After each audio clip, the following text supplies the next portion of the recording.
Welcome back to Build Review. Here I am with the Naval Fighter by Skelbton. Let's go ahead and take a look at the workshop page. This is the SCM N2A-N Naval Fighter. So just one picture here. This is by Skelbton. Warning: suffers from torque roll, so it rolls slowly over time. Product of a 1932 project, with it being complete in 34. Top speed 267 miles an hour. Fuel tank is 5,700 liters. Armament dual Hispano Suiza HS-404 20mm autocannons. Takeoff instructions: taxi, recommend speed 0.2, throttle to maintain. It should take off on its own. Perks of being a biplane: enjoy flight. Notes: parking brake is default off. Alt hold is M. Okay. Controls: down and to the right. 1 and 2 control the throttle lever. To get in the plane, jump the black parts on the lower wings.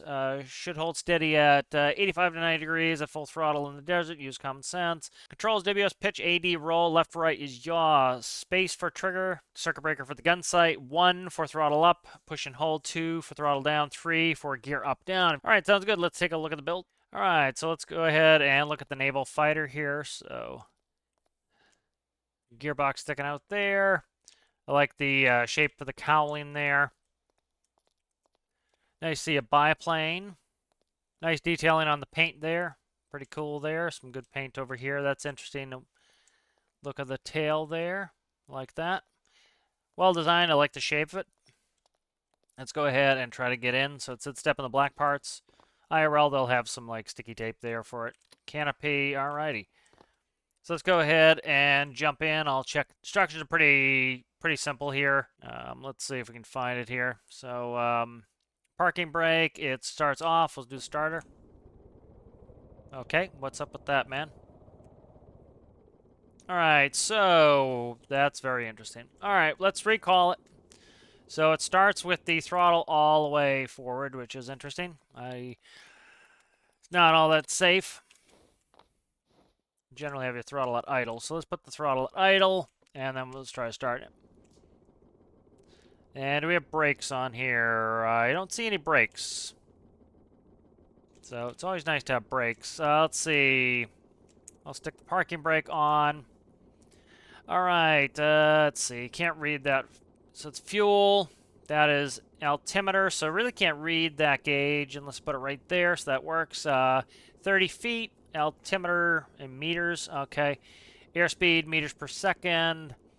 Attitude indicator, airspeed in miles per hour. Do we have one for knots? Temperature is, wow, temp's a big gauge. A little bit unconventional gauge layout in here. Heater, altitude hold right there.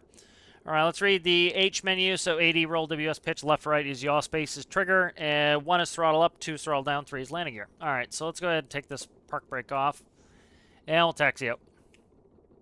So this gauge is an indexed, so it just spins wildly.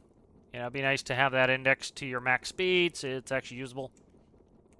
Two most important gauges that I care about in an airplane that, you know, are important in an airplane really are going to be airspeed and attitude indicator. You know, and so the attitude indicator is right in front of me. All right, let's start going forward with 1. All right, wow, that is very touchy and a little overpowered feeling there. Very touchy flight mechanics here. Very Arcadian, a little bit touchy. I think it would be benefit from being a little bit smoother and, you know, have a less sensitivity. It would fly more realistically. You know, you would instantly black out if you were doing this IRL. I see that a lot on the planes people build. They just like make them like this. It's kind of nauseating. All you have to do is decrease the sensitivity and it will fly a lot better. You imagine if you're trying to land here and it's like a tiny little motion does so much, you know, it makes it uncontrollable. So that would be, I think, an improvement there. All right, let's come in and try to do a landing here. It's going to be interesting with the sensitivity and wow, the sensitivity is brutal right now. We're going 143 miles an hour. Let's try to slow down here. Hopefully we can get like, I don't know, maybe down to 90, 100 knots would be kind of nice. Nope. So let's see if we can, how we're going to land this. This is very interesting. This is very uncontrollable. very touchy. All right, gear is down, I believe. Whoa, dude. I'm gonna get nauseous here. Gotta put this down. Yeah, like you can see how with it being this sensitive, it's really uncontrollable. Like, there's hardly a prayer for me to land here safely. Like, oh my God, dude. I just can't do it, man. This is like, yeah, so the biggest problem I'm having with this is it's like nigh uncontrollable, and it's so sensitive that it's incredibly hard to fly. So it really, I don't think it would take all that much. You just pretty much have to go in there and decrease the sensitivities on there. Like here, let's try to do it really quick, see if I can kind of improve some of the flight characteristics on this. So pitch is really, wow, 40. Let's go down to like 10. AD, let's go down to like, I don't know, 15, 20. Let's go to 20 on that. Yaw, I bet yaw's way up there too. No, yaw's not too bad. All right, let's try this now. See how this performs first. See if I can actually fly this and land this kind of, and not get nauseous. Up, like I am literally nauseous. That throttle's all the way up again. So that throttle should probably start down. All right, so we'll taxi out here. Be much smoother on the control surfaces here. Much less crazy. Like, I am literally nauseous after that because of just, being super flicky. And having really no advantage, that's not advantageous at all. Wow, it like accelerates super fast too. It's like slowing that throttle down, decreasing the sensitivity on that would help. So like yaw or roll is probably still a little bit, but look at how much better that pitch is now. That's how an airplane should fly. That's how an airplane flies IRL. Like I still have a little bit too much roll sensitivity on there. Probably should have done about 10% on that. But it's much more controllable now. It's predictable, it's controllable. Like you see, my roll is still too much. But all I had to do was decrease the sensitivity. I see a lot of people making these planes like way oversensitive. Like, they're not like that in real life.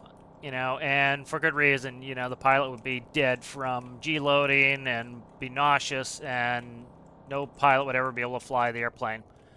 Like, my roll is still too sensitive, but let's see if I can come in here for like a somewhat reasonable landing. Like, I have better control. You can see I can kind of pitch it and put it where I want it.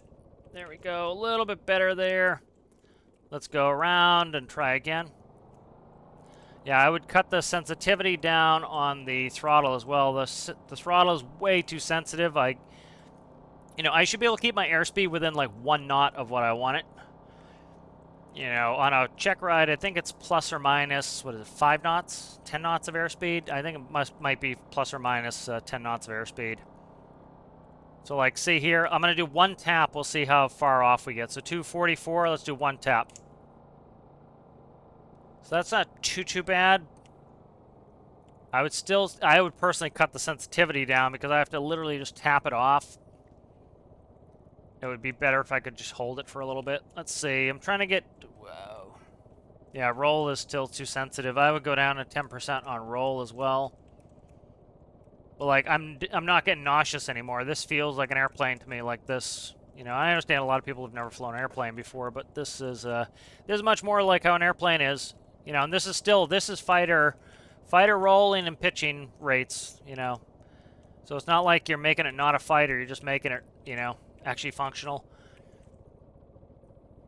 It's more predictable now. I can operate it. We're coming in way too fast here. You slow down a little bit. I can't tell. This airspeed gauge is pretty useless to me just because I don't know where it is, but if I kind of looked at it a little bit more and knew where it was. So like there is a better landing. I don't know where my brakes are. There are no brakes on the instructions that I saw, and but you see now I can land it with bringing the sensitivities down to 10%. But I think roll should be down, I would say, to 10% as well. So I go 10% on roll, 10% on that. That's personally what I would do to make this fly a lot better. But really cool build, and thanks for sharing it.